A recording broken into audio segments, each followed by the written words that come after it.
Саламатсыздар ма оқушылар? Бүгін біз дыбыстың сипаттамалары, акустикалық резонанс туралы, жаңғырық туралы сабақ өтетін боламыз. Дыбыс деп отқанымыз не деп ойлайсыңдар балалар? Дыбыс дегеніміз есту мүшесі арқылы қабылдайтын серпімді толқындарды атаймыз.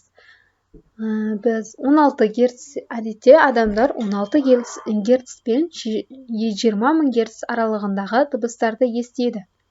16 герцтен төменгі дыбыстарды біз инфрадыбыстар деп атаймыз. Инфрадыбыстар оған жан-жануарлар, иттер ести алады. Ал 20 мың герцтен жоғары дыбыстарды жарғанаттар, 20 мың герцтен жоғары дыбыстарды ультрадыбыстар деп атаймыз.